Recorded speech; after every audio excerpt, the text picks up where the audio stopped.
What's up? Welcome to Updates with Mr. Warford. This is for my world history people. So yesterday you should have watched a video where we introduced this idea of absolute monarchy or absolute power in France, okay, during this age of absolutism.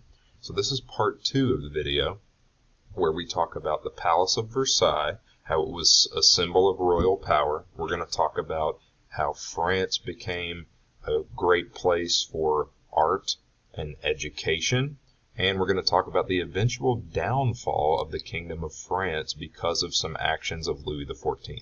So let's start with Versailles. So Versailles was a palace that Louis XIV had built for him during his 72-year reign. Yes, he reigned over France for 72 years. So he built this elaborate palace. It would cost billions of dollars, billions with a B, in American dollars in today's money.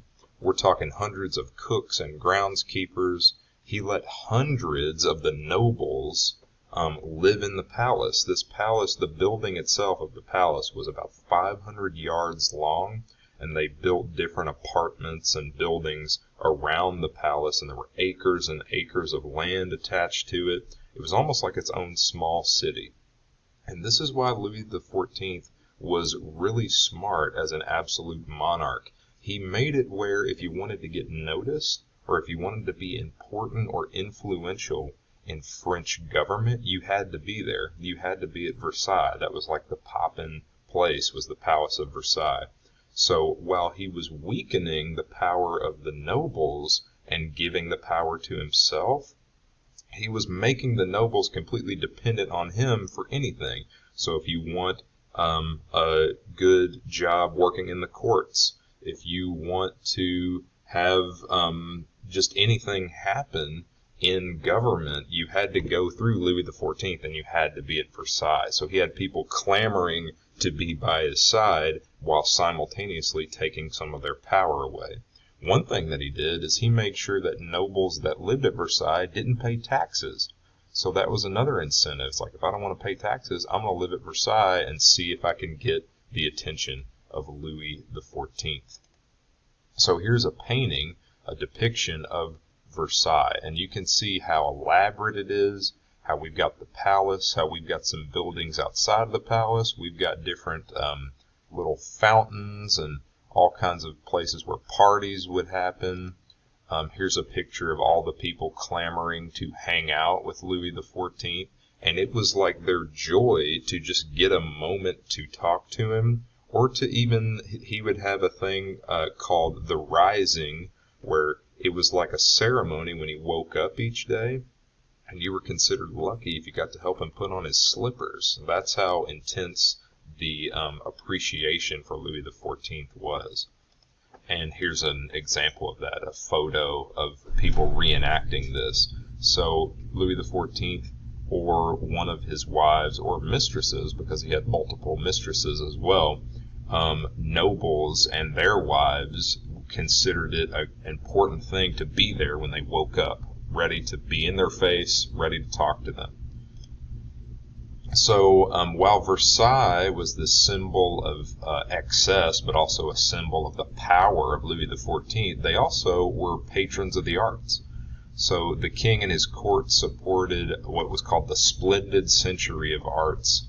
So we had a classic age of drama, paintings, music, architecture, different art became like the model of European art. Like, people wanted to model their stuff after France. They were so influential. But what we see is there is an eventual decline, okay? Louis XIV ruled for 72 years. He ruled for the longest time of any monarch that we're going to talk about, or any absolute ruler of Europe, where there's a king, queen, czar, emperor, whoever it was. At the end of his reign, France was the strongest state in Europe. However, some of his decisions eventually lead to their decline, and eventually a revolution in France that we're going to talk about in this class. So in 1685, he revokes that Edict of Nantes, or Nantes, that let Huguenots, the French Protestants, freely worship. and he revokes it because he thinks that the Huguenots are a threat to his power. So in response, rather than all get massacred again like they did on St. Bartholomew's Day, 100,000 Huguenots flee France to go to other countries, other kingdoms.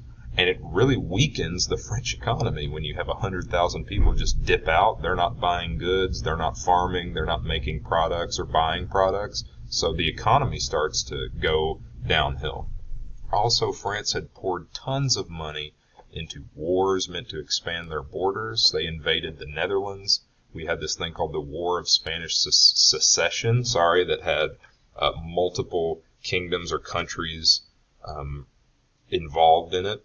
And rival rulers start to join forces to stop the progress of France. They think that they're getting too powerful when they're going out into these other places to try to expand their borders. So we start to see an eventual decline.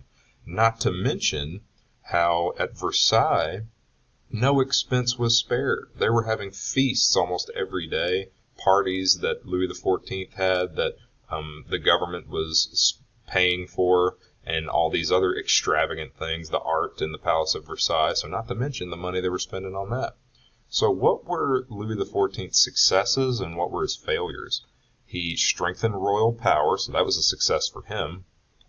Created Europe's strongest army in Europe. There was 300,000 soldiers that he paid to fight for France. They became the wealthiest state in Europe. They built a huge palace in Versailles that was a symbol of their power and influence. Culture was thriving, art was thriving, education was thriving.